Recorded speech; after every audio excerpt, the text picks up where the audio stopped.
Hello and welcome. This is a podcast explaining Ukraine by UkraineWorld.org, a website in English about Ukraine.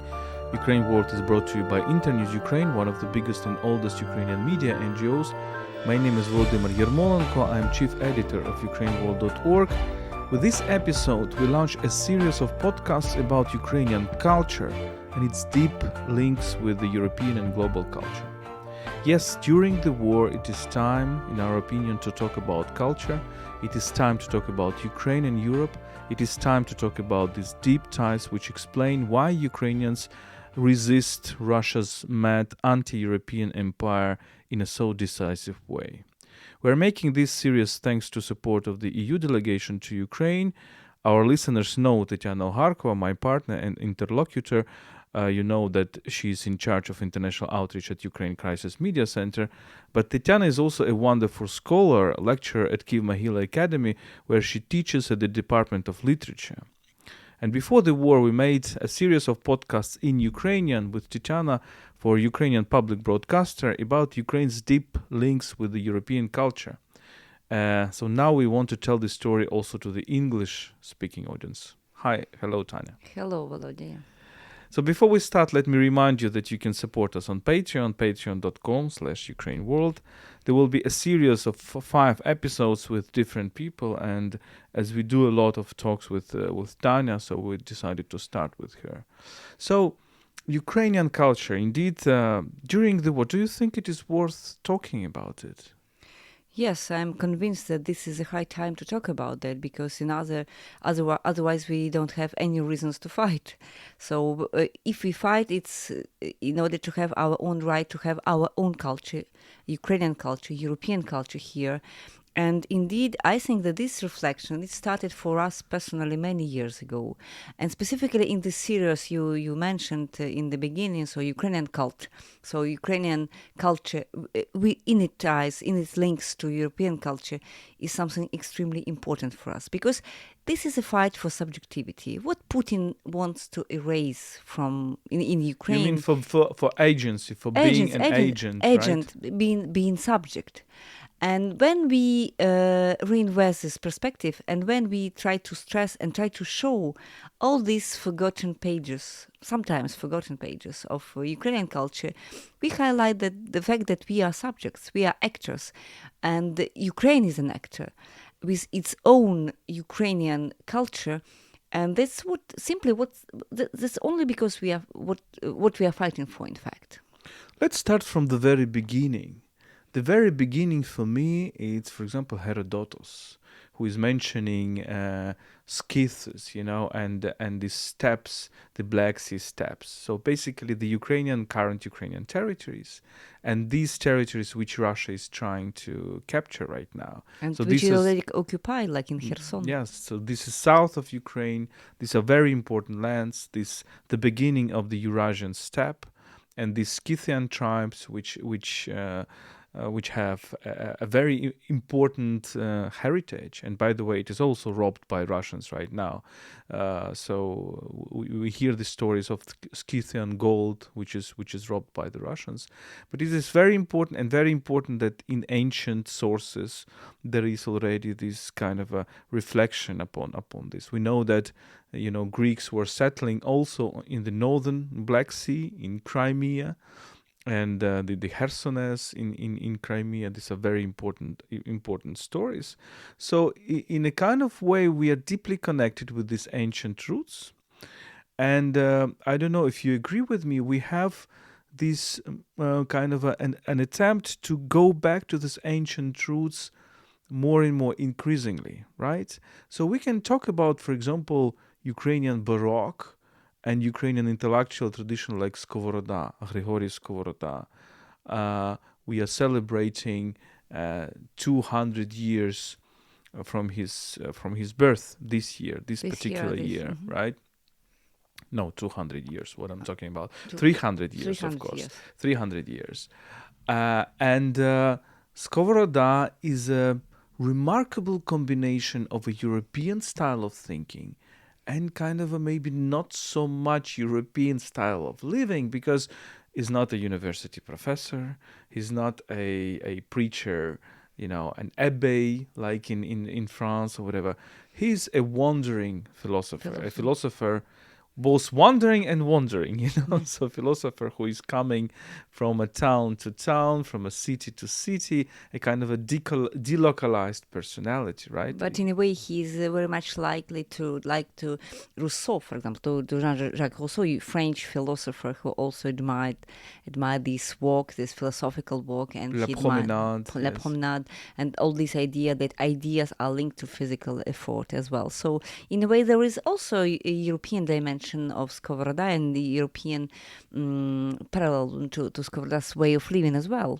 We will come back to this. It's important that it is 18th century, so they are kind of living at the same time, Jean-Jacques Rousseau and Grigory Skovoroda. But Skovoroda is a person who really invests so much in his writings of the Latin writers, of Greek writers. He translates a lot from the Roman writers, from the Greek writers.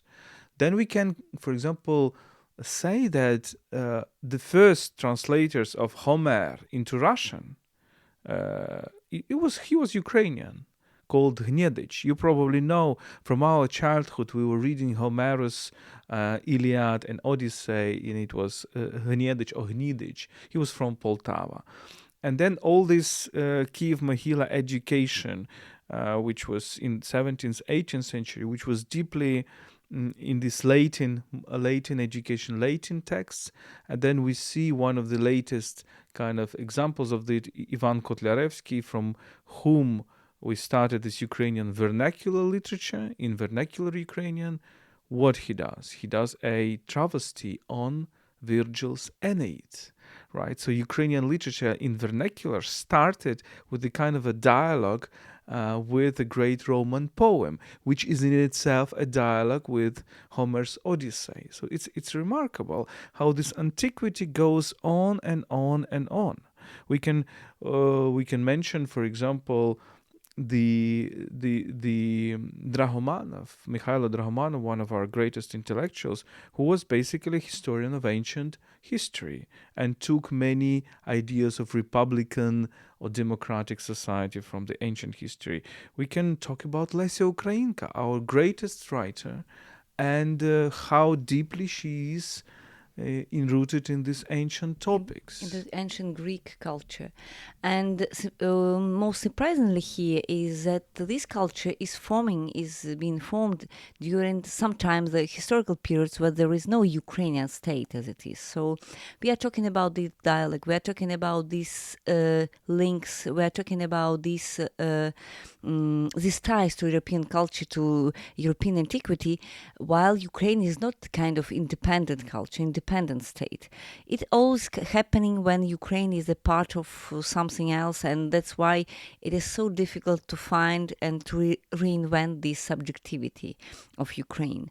But it is important to link all these stories in one, because this proves this European roots of Ukrainian culture indeed, and this very beginning from the steppe, and is also the place of the rebirth of Ukrainian culture, because if we speak about 20th century, in these very steppes, I mean in Kherson Oblast, which is now unfortunately occupied by Russian army, in the village called Chernyanka, we see the birth of this Ukrainian futurism, which later becomes this famous Russian, what they call it, Russian avant-garde, and people like, I don't know, Burluk, Mayakovsky, but also Kazimir Malevich, so people linked to all these movements, so people who are internationally recognized and known, and all it happens in this Ukrainian steppe, and in this Ukrainian territory, and with all this Ukrainian mythology, I would say, about steppe, about skis, about this way of life, about this paysage, about all this perspective, which is closely linked to ancient culture. So yes, indeed, Ukraine is a place of this dialogue, and yes, indeed, Kotlяревsky, when he reinvents in his own way this Aeneid of Virgil, when he's having his own conversation with this. It's also about empire. Let's develop it maybe later. It's also about empire and about the vision of empire, because Kotlяревsky is politically, it is also politically very important text to Ukraine. So culture is a place where Ukrainian identity, cultural identity, is given birth to political identity. And that's why, for example, we'll talk about that Taras Shevchenko, Ukrainian poet of the 19th century, he's extremely important for Ukrainian culture because he is the reason, the root of this modern Ukrainian identity.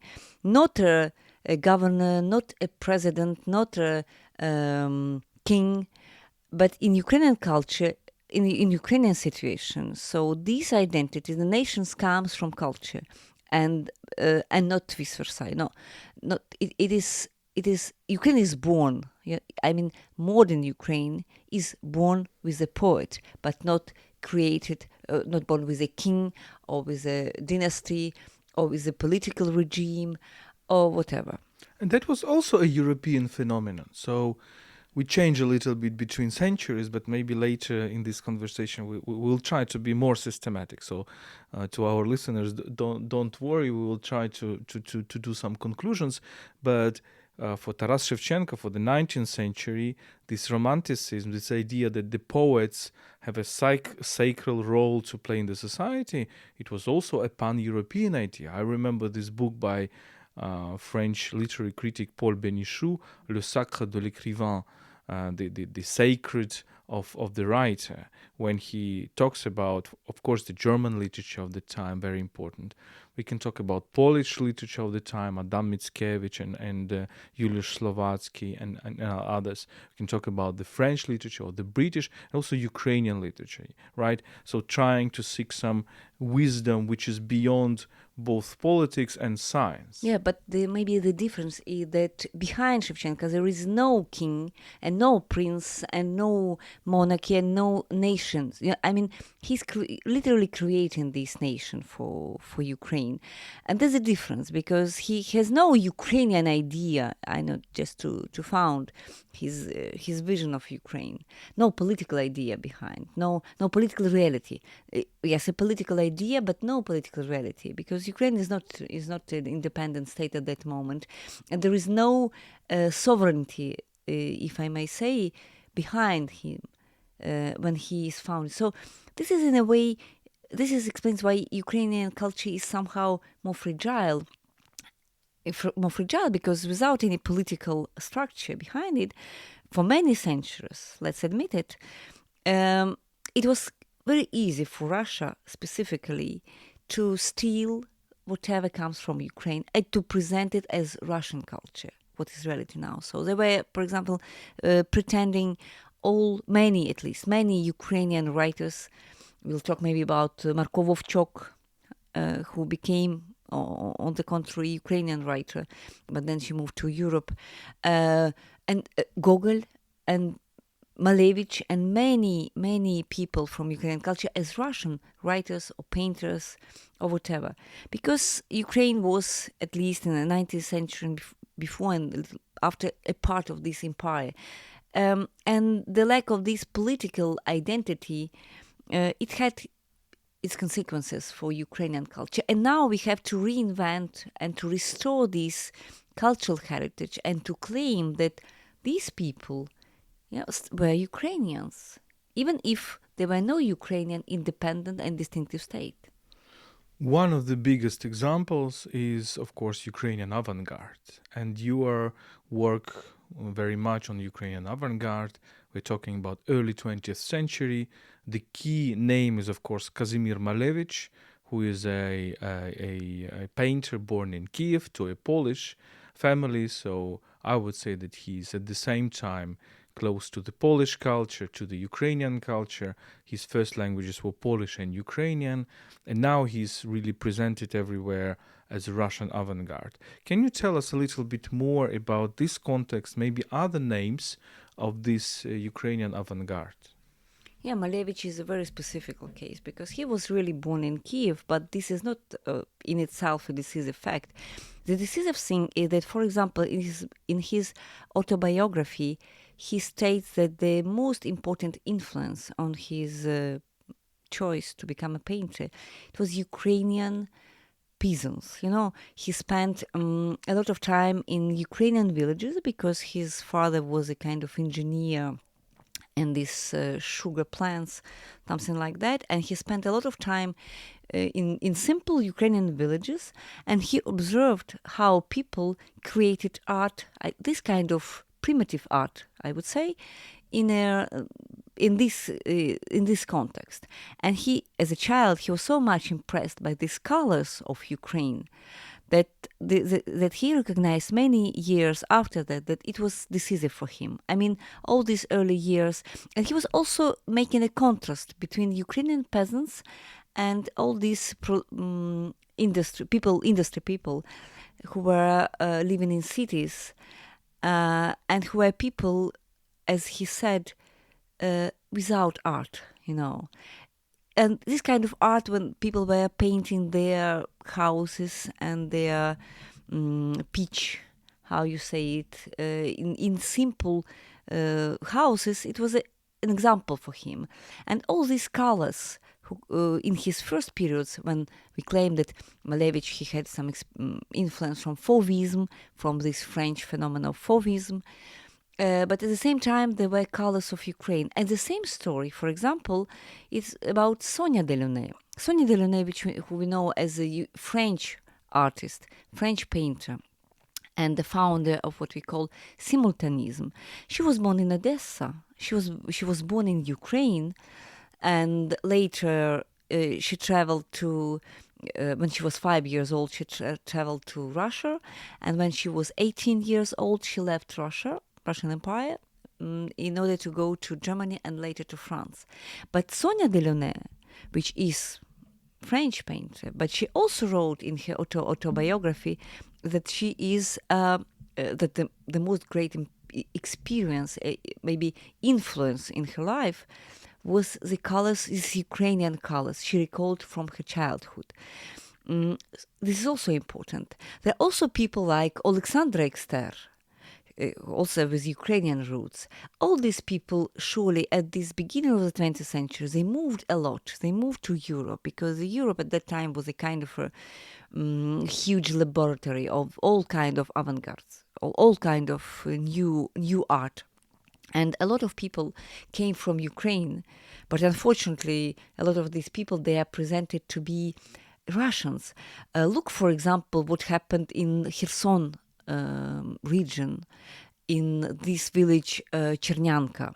This village was a kind of a sacred place for a kind of a group of people, because brothers Burluk, Volodymyr and David, they had their own house there, their family house, and they were invited their friends, and a lot of people whom we call today futurists or cubo-futurists, they spent months there discussing, painting, writing poems. For example, one of the greatest poet of that time, Volodymyr Khlebnikov, he is Russian, spent a summer there, and he left his manuscripts and his papers and his poems there. He was really kind of genius.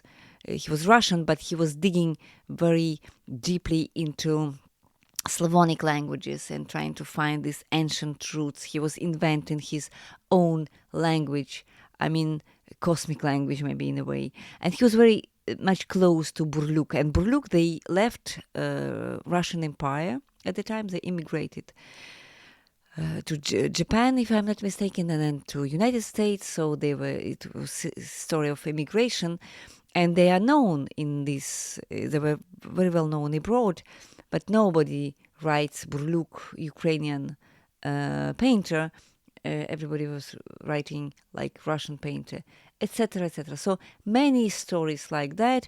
And this Ukrainian avant-garde, we are not reinventing, we are discovering for ourselves these Ukrainian roots of Russian avant-garde for several years already.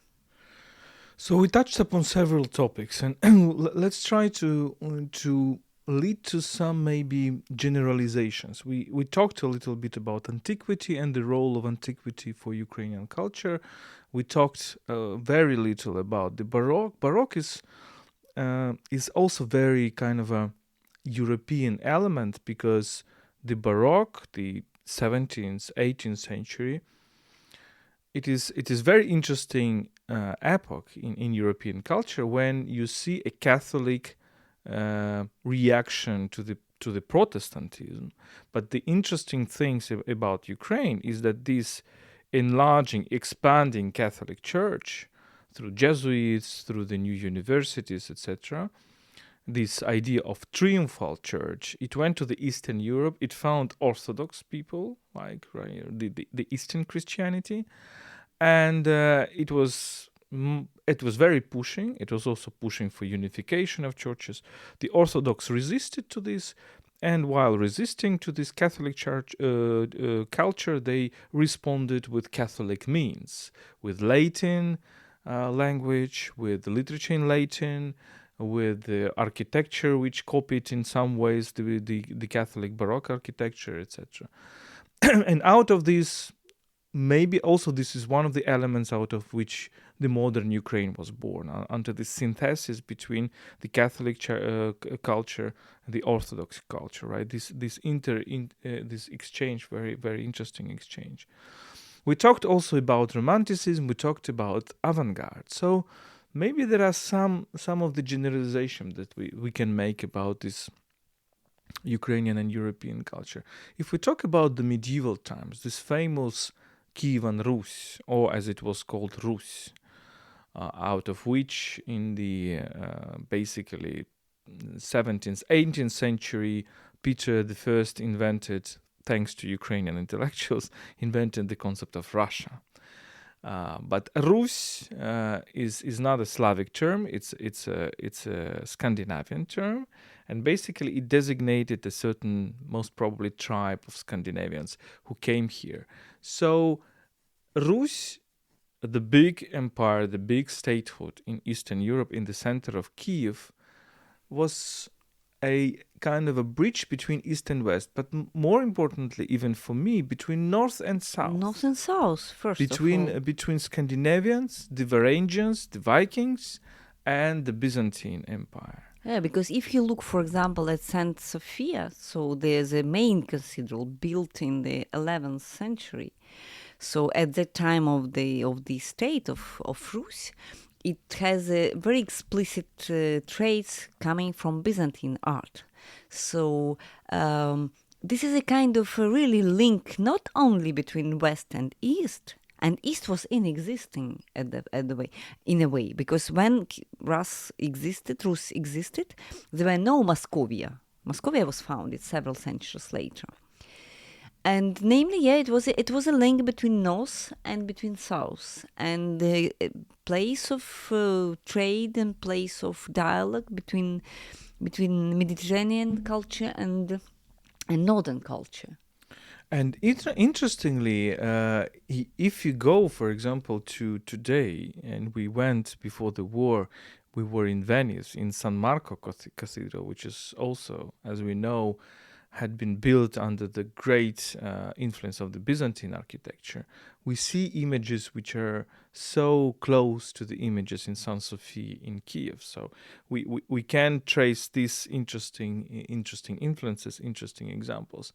So we see how in the medieval times, in a way, Ukrainian lands were this connection between north and south. And it's interesting also to think about this today, because today we see so much support from the north. We see so much support from Sweden, for example, these deep, interesting connections between Sweden and Ukraine, which are reflected even in the colors, which are reflected in the story of the early 18th century, when Charles the 12th was basically going through Ukraine and had the help of Ukrainian hetman Mazepa. We can talk about the negotiations, the diplomatic relations between Ukrainian Cossacks and the Swedes, etc. Or we can talk about Finland and Ukraine, how much they are connected in destinies, because they both like resisted expansionist Russia. And we do hope that our war will not last longer than their war with Russia. Yes, the Winter War in the 1940s. And on the other side, this connection to Byzantine Empire, to Turkey, which also we benefit kind of support of President Erdogan at that very moment, and Turkish drones Bayraktar has become a kind of very popular invention here, because a kind of symbol, in a way, kind of symbol of this Ukrainian resistance. Because if you say a word Bayraktar here, everybody understands what kind of machine is it, and what in which purpose do we use it. So we use it to resist against Russian armies. So this kind of north and southern connection. So here in Ukraine. And coming back to the very city of Constantinople, one of the important recent events in Ukrainian culture is the creation of the PCU, the Orthodox Church of Ukraine, in which metropoly is now connected to Constantinople. So it was a restoration of something which was broken in the late 17th century, already after Ukrainian lands were under Muscovy Tsar. But basically, this Christianity, Kiev Christianity, was with Constantinople for almost 1,000 years, from the 10th century when Kiev was baptized until the late 17th century, and only recent centuries it was under Moscow. So let's not forget this fact as well. Yeah, that's it. And this religious perspective is also very important politically. What people sometimes don't understand, what all this struggle is about. It's about the origins of Christianity here, because Kiev was really baptized in the 10th century. It's quite early, even in the European context. It's quite early, and everything started here. And in a way, for Eastern Slavs, you mean? In Middle Ages, if you talk about Middle Ages, what you call Russia today was a kind of a province, in comparison with the center in Kiev. So it's interesting how the word Russia, if we look at it, because Russians are saying Russia, they're really sacralizing this word, but it comes from the Scandinavian word Rus, which was translated into Greek, and when you translate it into Greek, you have the term Россия. And if you translate it into Latin, you have the term Russia. So basically, it's a term which is coming from Scandinavia, also from these two poles of Rus, from the north, from the Swedes and from the Greeks, or from the Finns and from the Greeks. From all these countries, Russia doesn't want to join NATO. Yeah, well, exactly. That's interesting. Yes, how it's coming back. Yes, Sweden and Finland, how they're revenging Russian imperialism, because they given the word Rus and now they want to join NATO. Okay, let's think further. So medieval ages, right? The early modern period. There is a great fantasy among Ukrainian historians who like to think about that the first mention of the Cossacks, of the Zaporozhian Cossacks, is 1492, which is also the date, as we know, of discovery, the so-called discovery of America by Columbus, which is also the date of the death of Lorenzo the Magnificent in Florence, so the kind of the end of this Quattrocento Renaissance in Italy. And but it's interesting how we look at this early modern period, this culture, right? We mentioned already the Ukrainian Baroque, which, as we said, was a kind of a very interesting synthesis between this Catholic counter-Reformation, Orthodox counter-Reformation, so in a very peculiar way. And some scholars are even saying that you look what was happening in Mohyla Academy, for example, in the 17th century in Kiev. This Orthodox reaction to Catholicism is also kind of the Ukrainian version of Protestantism as well, right? So Ukrainian Protestant, the rereading of books, retranslating the books, the sacred books, etc. So this is very, very, very interesting to think about. Yeah, that was a very intense period in Ukraine, and Cossacks they became a kind of symbol of Ukraine, at least the symbol of freedom, of liberty, very important for Ukrainian culture, because Cossacks were people living in Dnieper, on the Cossack siege, and they were defending. They were living in the borderlands in a way. They were defending all the other land against enemies, against Turkish, against Tatars, and all these people. They are also symbol of the brave people, independent people, strong people, right? People not living in cities. This is not urban culture. This is a kind of culture close to these steppes, but this not is a warrior class, right? So we can compare, and iconography of the Cossacks at some way compares them to the knights. Knights meaning the medieval knights, right?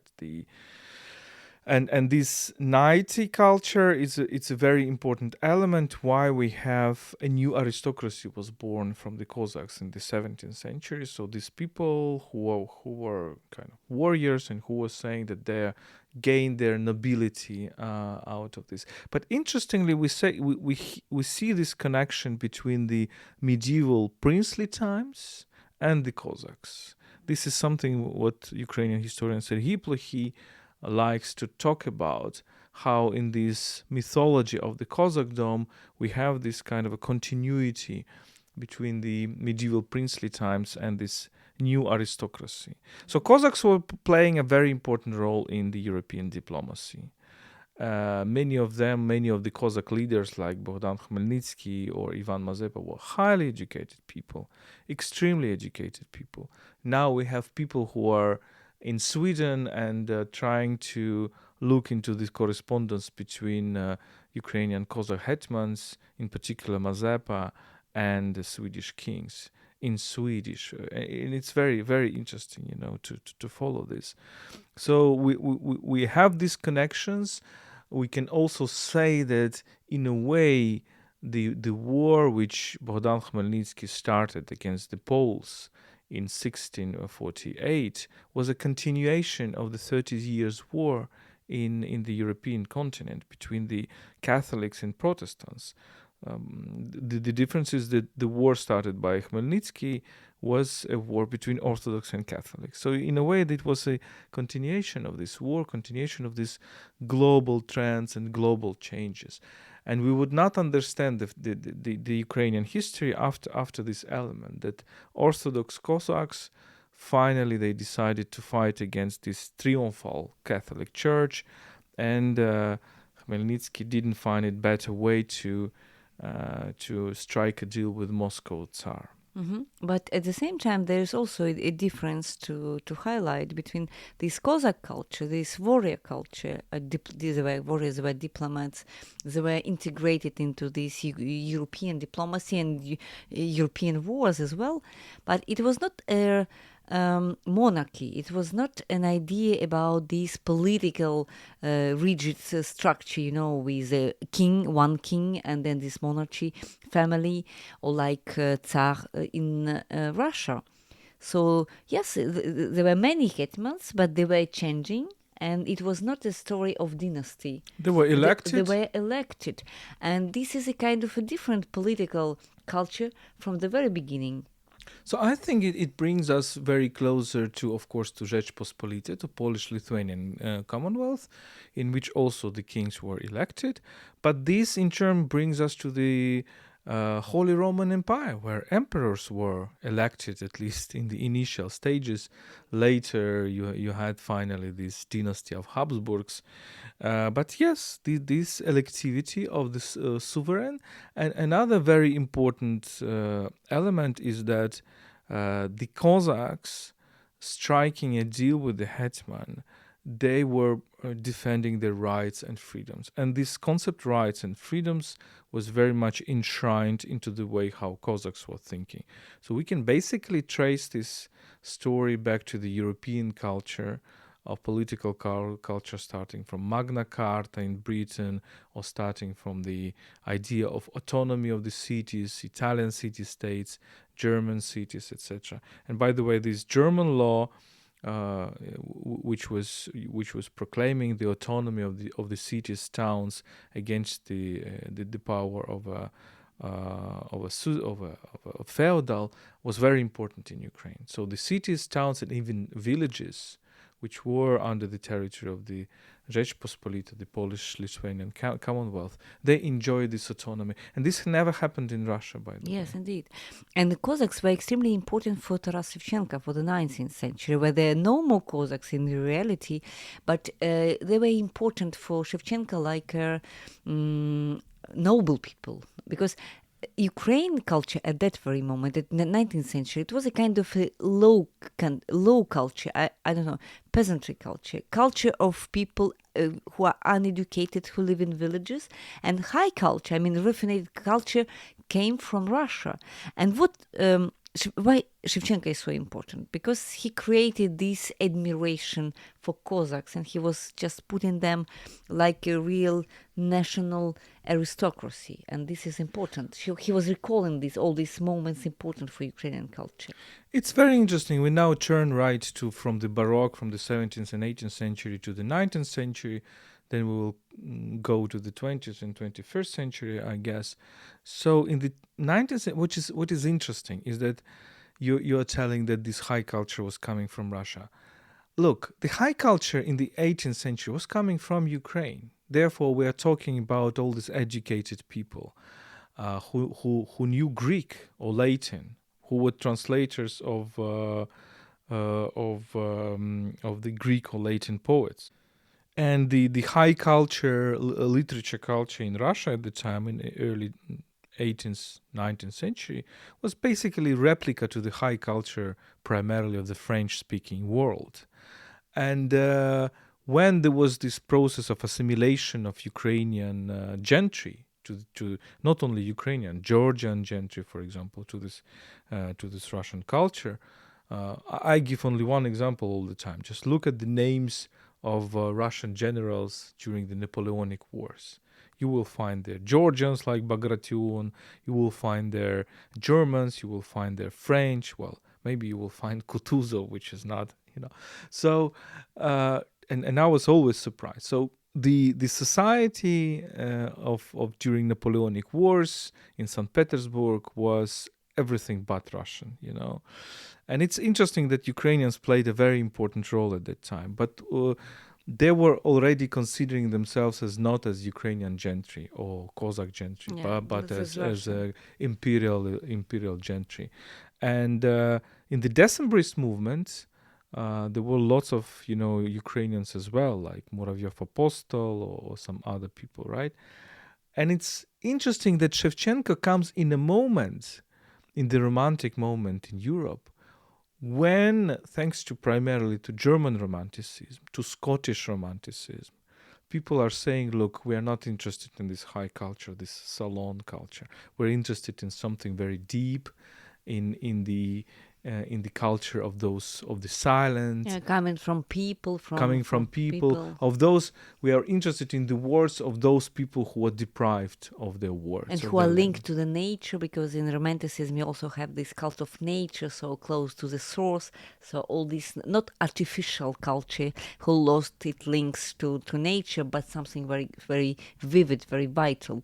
So that's why the Cossacks became interesting for Shevchenko as well, because they are close to geography, because Cossacks is also geographical phenomena.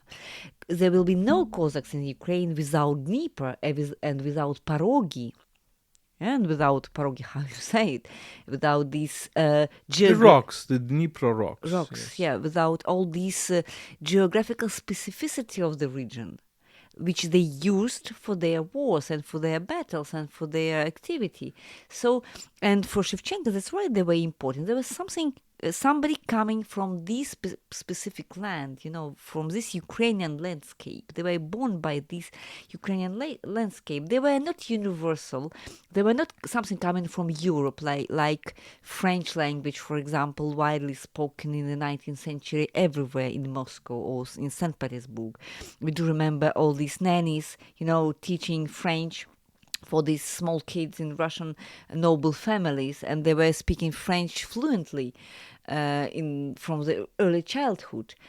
So it's a position between this artificial European culture and this culture coming from roots, from people, I don't know, from geography, something very natural. So human beings started to be like plants with their roots, they reinvented geography. And Shevchenko, he was reinventing the Cossacks because there were no real Cossacks at his time. Well, there were heirs of the Cossacks, and interesting thing is that it's also a very interesting social phenomenon, is that Cossacks of the, let's say, of the Bogdan Khmelnytsky era of the 17th century, they were anything but peasants. They were saying, okay, we are another kind of state, social state in their concepts of the time. So not a class, but a state, what was called a state. And we're different from the aristocracy, from the priests, and from the city dwellers, from the burghers, from the bourgeois. But we are not peasants. We are this new warrior class. What Shevchenko did, he said that, look, what happened during Cossackdom, and then what happened in the 18th century during the peasants' rebellion in like Haidamaki and all the rest, is the same phenomenon. So basically, Ukrainian peasants are real heirs of that of the Cossacks. And it was very interesting because it was just destroying any kind of social hierarchy typical for medieval times, early modern times, that you have warriors, which are aristocrats, and then you have peasants, all this populace. He was speaking about this Cossack spirit, I know, of Ukrainian peasants, and it is linked to the image of freedom, to the image of rebellion, to the image of this military heroism, not military, but not really military if you speak about peasants. But he was making this link between ancient Cossacks and contemporary current peasants. Yes. And this is important in a time of Romanticism because peasants were important at the time. I mean, their songs, all the folkloristic studies started at that very time. Why? Because it was important for people to collect, I don't know, all these songs, all these what else? Music, all these poems, all these people's culture, in fact. I mean, popular culture. I mean, what we call today mass culture, but it was not mass culture, it was popular culture. And it's very interesting because also in the relations between Ukrainian culture, other European cultures, because of course there are some Polish influences, there are some Czech and Slovak influences, by the way, on Shevchenko, because Shevchenko writes several poems to Jan Hus and about this Hussism. So it's very, very interesting element. But I think that what is interesting, right, at that time, like this St. Petersburg cultural milieus were really looking for something like that in the Russian culture, and they didn't find anything like this. And suddenly they find it in what they call the Little Russian culture. They try to appropriate it. So people like Shevchenko, then Markovov-Chok, were considered in St. Petersburg as this kind of also element of Russian culture, the great Russian culture. Let's talk a little bit about this counter example of Markovov-Chok, because Markovov-Chok is the opposite example. She was born in Russia. She was born in a Russian family. But then when she was 17 years old, she married a Ukrainian, Markovich, Ukrainian ethnographer of the time. And she started really talking Ukrainian and writing Ukrainian. And she became a Ukrainian writer with her several texts. She became famous with this народні оповідання, people's, how you translate it? People's stories? People's stories, yeah. Folkloric stories? And it was a kind of a counterexample. Somebody moving from this bigger, more powerful Russian culture into a smallest one. But then we know that she became also Russian. She switched to Russian language later on, and then she moved to France, to Europe in general, and then she wrote even in European languages. So, and she had this French identity as well. But Markovchuk was not a typical example of the time, because most of writers, let us take example of Gogol. Gogol started. He was born in Ukraine. He was talking Ukrainian. He moved to St. Petersburg, and then he started writing Russian. And now they present Gogol as one of the biggest Russian writers, but also as a founder of the whole literature of 19th century. They say that all our literature comes from Gogol. Exactly, and Gogol comes from Ukraine. So, but Gogol, and why it is that? Because Gogol really found something in Ukrainian popular culture, in all the stories about devils, about magic, about everything else. But he was living in the epoch which thought that all this Ukrainian culture is dead. So it was a thing of the past. You cannot regenerate it anymore. Shevchenko thought that you can regenerate it, and he did regenerate it. And then he created the fashion, like Markovchuk, who was Russian, who was coming for Ukraine, because at the time when Markovchuk was doing that, it was late 1850s, it was fashionable to become an ethnographer. It was fashionable to go on the markets and listen to grandmother's songs, etc. So it was why I'm saying this, and here we come to one of the very important features of Ukrainian culture, is that it always in a dialogue between modernity and tradition, and in Ukrainian tradition. Contrary to this is one of the biggest topic of European culture from the 19th century onwards until today, right? The big fight between modernity and tradition, right? And I think that Ukrainian culture, and what I've heard also from some other cultures in which the idea of modernization also was deeply linked to the idea of national emancipation. I'm talking about the Baltic cultures, for example.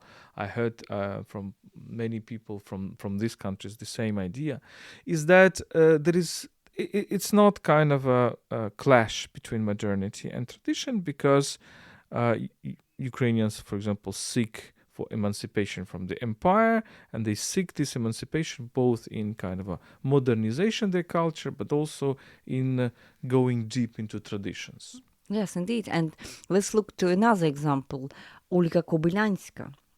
Olga Kobylyanska, also Ukrainian writer, another female Ukrainian writer in our literature.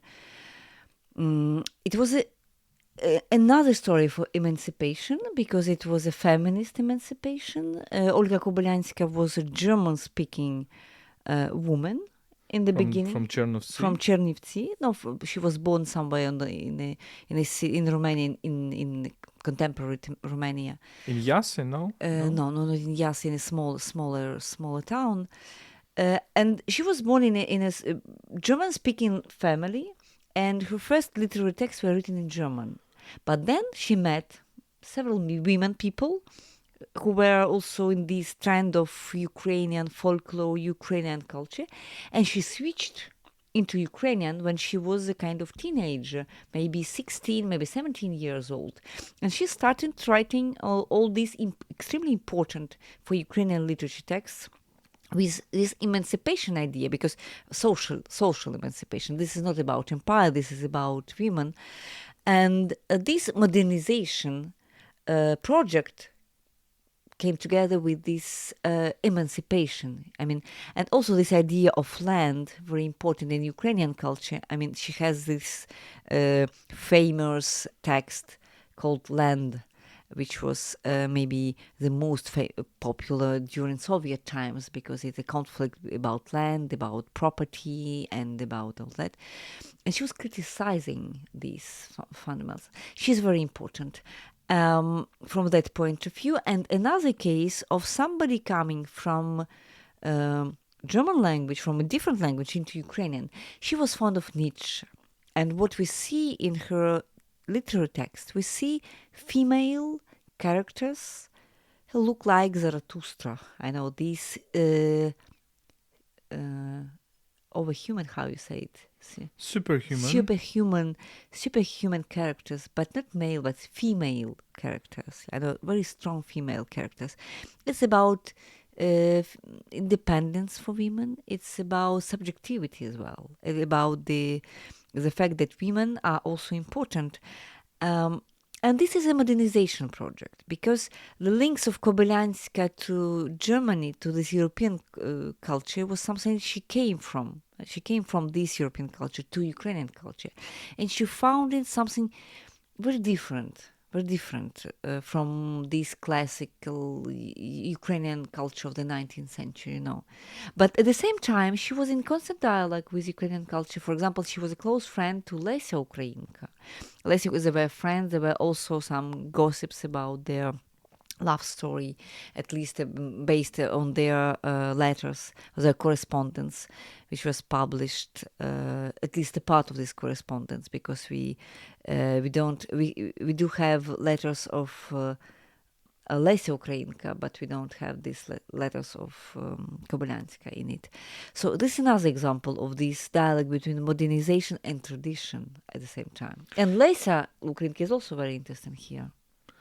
Yes, and the very fact that female writers, women, played such a big role, and in our pantheon, literary pantheon, I consider myself that Lesya Ukrainka is the biggest writer of Ukrainian literature of all time.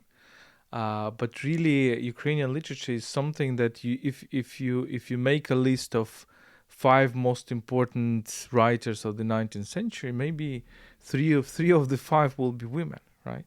Yeah, right. If you say in this way, and you can compare that to European literatures. They're not so common. Not so many. This proportion is not like that. So Lesya Ukrainka is obviously one of the key examples of this connection between Ukrainian and European cultures, because she spent so much time and effort to reappropriate the great topics of the European culture in the Ukrainian language. She wrote her dramatic poems, about everything, about early Christianity, about Roman Empire, about Greeks and the Romans, about European Puritanism, about ancient Greece, Cassandra, about Scottish wars for independence. So, and lots more, lots of Oriental topics, etc. And when I'm thinking of her, I'm thinking about Shakespeare, because Shakespeare did the same for British culture, for English culture. He was creating at the time when, English culture was only kind of when England was still provincial, let's say, in this way, and he was looking for topics, and he tried to embrace everything, like from Italian history, from ancient Roman history, from ancient English history, etc., etc. So I think this is very important. This is very interesting to see. So how Lesya Ukrainka in this early 20th century, because he unfortunately she's not very well known in the West, but her dramatic poems is really up on the level of Shakespeare, and on the level of Racine, and on the level of Euripides, so very high level of dramatic art. And at the same time, she was always reproached not to talk about Ukraine. And people were asking, why are you writing about all these distant cultures, about all these distant stories? You are not right. We should explain that she was born in a very centered on Ukraine family. And that Dragomanov was her uncle. And her mother, Olena Pchilka, was one of very active, also writer, and very active in this Ukrainian national, we would say, movement in the 19th century. So, and Lesya Ukrainka was profoundly Ukrainian and profoundly anti-Russian. For example, if you read her piece, drama called Boyarinya, it's it contains very actual political judgments about contemporary Russia. So you can just copy paste it and it will be the same story as today. And this Boyarinya was censored during Soviet times because Lesya Ukrainka became a kind of a star during Soviet times. She was censored, but she was present in the canon, in the Soviet literature. But this very drama was forbidden. Nobody knew that she wrote that, at least during Soviet times. I think that Lesya Ukrainka presents another way of dialogue between modernity and tradition, because on one hand, she is the biggest modernist in our culture, without any doubt. But at the same time, she's so fond of this tradition, but she understands the tradition not like Ukrainian tradition, but European tradition, and even some Asian tradition. She by the way, she died in Georgia, but because of her illness, tuberculosis, she was obliged to go to Egypt for this specific climate. And these Oriental topics are quite present in her literary texts. And I think it's very interesting to see how Lesya Ukrainka, for example, so there is, of course, this imperialism from some Western European countries towards Eastern Asian countries, a concept known as Orientalism. So one thing when the French writers, British writers are writing about Egypt, for example. Another thing is when Russian writers are writing about Caucasus and also Ukraine and have also this kind of a inferior look, at this culture, so kind of a mirroring this Western Orientalism. But Lesya Ukrainka, who is coming from one colony and to another colony, and this empathy between the colonized people, different colonized people, different people who are struggling for their independence. It's a very interesting topic, and also a topic which is overlooked, which is not really had attention to in I think in Western scholarship. So people are looking at the empire against the colony against the empire. But what's happening, or the empire against the empire? But what's happening when two colonized cultures, or two cultures who are striving for their independence, are talking to each other? And this is also one of the elements of Lesya Ukrainka, very, very interesting elements. So there are numerous other examples when Ukrainian modernists were at the same time traditionalists, like Vasil Stefanik or Kotsibinsky or others. And the same we can say about Ukrainian avant-garde. So we are smoothly going to this topic, and I think the most dishonest in this appropriation of Ukrainian avant-garde by the Russian avant-garde is that their sources are totally different, because the sources of Ukrainian avant-garde, and by the way also partially about Belarusian avant-garde, they're really in this folkloric culture, they're really in this very natural things, very local, very linked. And to therefore local. in the abstract, so-called abstract painting of Malevich, you can see the real very concrete elements of the popular culture, of Ukrainian forms, of Ukrainian colors, etc. In a way, the Ukrainian avant-garde is a new romanticism, in a way, in its attitude, at least towards nature, towards everything which is natural, which is linked to landscape, which is linked to people living on this land. That's why, specifically, why Malevich is so fond of Ukrainian peasants, because they live on this land and they are creating something from this land, and these colors coming from nature, they are not artificial. This is this is a kind of Russia appropriates everything which is local, and presents it as a product of this empire, Yeah. And this trend, this traditionalist modernism, or modernizing traditionalism, we see it also in the current culture. We see in many examples of the neo-folkloric music, for example, how Ukrainian musicians are now experimenting with the folklore, and at the same time with the very modernist means of expression. And this is a fantastic thing. So I think we can make this trend from Kotlяревsky and Shevchenko through the modernists, Ukrainian modernists like Lesya Ukrainka, Ivan Franko, through Go A, Ukrainian to avant-garde to Go A, or to Dacha Bracha, or to Onuka, and all this. VV, Huh?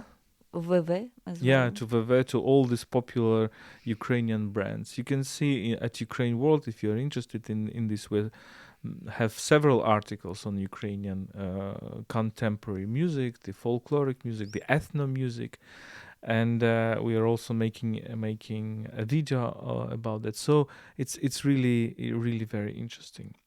I think we will end on this. We try to cover very vast majority of topics. We really hope that we don't confuse you very much with a lot of names, with a lot of phenomenon, but we are really trying to enracinate or enroot Ukrainian culture in this European culture, to show that in some ways it is very close, it is very inspired by the European cultures. In some ways it is probably giving some very specific responses which are also can be interesting for the European culture as well. And as I said, this is only one episode in the cycle, in the series of 5 episodes. We thank the delegation of the European Union to Ukraine in supporting this kind of a little cycle. It's very important to talk about Ukrainian culture and European culture during these horrible days of the war. Lots of sufferings, of course, around us. We're making this podcast under air raid sirens, and there are missile strikes on our cities. Yesterday there was kind of a missiles near to us, where we are staying with Tetyana. But still, I mean, despite all that, we should continue to think. We should continue to be humans. We should talk about culture, about Ukrainian Europe, because these are the things we are fighting for. These are the things which are very dear for us. So this was a Explaining Ukraine podcast by UkraineWorld.org. UkraineWorld is brought to you by Internews Ukraine. This is a website in English about Ukraine. Follow us on social networks, on Twitter, Facebook, Instagram, LinkedIn. Follow these podcasts on Google Podcasts, Apple Podcasts, YouTube, SoundCloud, everywhere you listen to your podcasts. And you can support us on Patreon, patreon.com/UkraineWorld. Stay with us and stand with Ukraine.